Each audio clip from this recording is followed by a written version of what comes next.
Almost inevitably, somewhere along the path of our friendships, we are fated to stumble upon one of the most paradoxical yet universal of characters, the envious friend.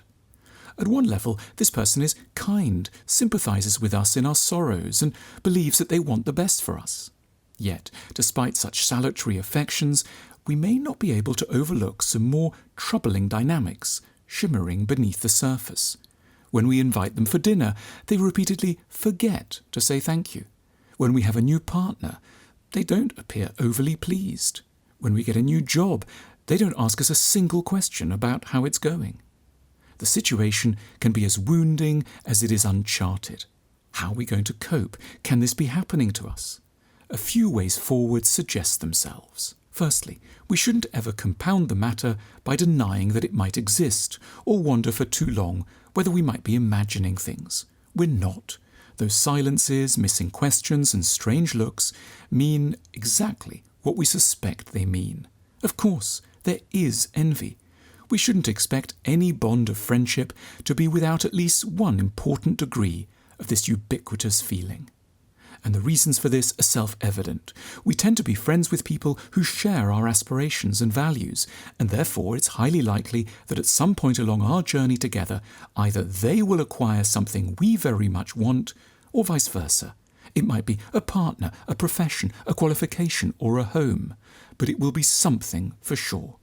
We envy people for the same reason as we're friends with them, because we like the same sorts of things. We're unhelpfully inclined to be sentimental and therefore dishonest on this score. We often deny that we could possibly harbour envy for someone that we also like, which can lead us to unconvincing denials and cuts off opportunities for processing and growth. We need to learn to feel better about envy in order not to have to twist our characters to avoid admitting to it. We should, with reasonable good cheer, simply own up to our envy as we would to a sore knee or an ulcer. Children can be good guides in this area. An average 4-year-old is comedically open about their ravenous jealousy. They don't contort themselves into knots in the name of politeness.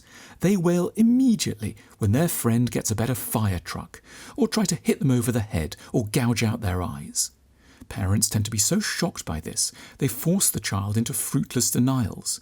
They inspire them to hide their envy from two people. Firstly, the person they're envious of, and secondly, and far worse, from themselves. They implicitly teach their offspring a pernicious and untrue idea, that you cannot both be a nice person and envy your friend. And therefore, tragically, in adult friendships, neither party is left able to call out the problem sensibly or deal with it maturely, leaving it to fester in embarrassment and shame instead. This brings us to the second solution to envy in friendships. We should go in for mutual, playful, non-pejorative moments of confession. All good friends should, in an entirely good-natured way, routinely discuss the presence of envy between them. The question shouldn't be whether or not there is envy, just what sort of envy it might be this week. Friends should, for example, over dinner, each write on a sheet of paper, "What I'm envious of now," and then they should laugh with great compassion at the results. An important part of the reason why we don't process envy as we might is that we imagine there to be only one solution to the emotion, that the person who has something that their friend lacks is going to have to hand it over. But of course, we can't be expected to surrender our partner, our house, or our position nearer the top of the company just to make our old friend feel better. However, that's not remotely necessary, because what the person who envies us really wants is not, in the end, our love life or accommodation or profession. What they want above anything else is reassurance. They want to know that we still love them despite our new advantages. They crave to be told that though we've won the lottery, sold our shares, or found a dazzling lover, we remain deeply attached to them and care for them as much as we ever did.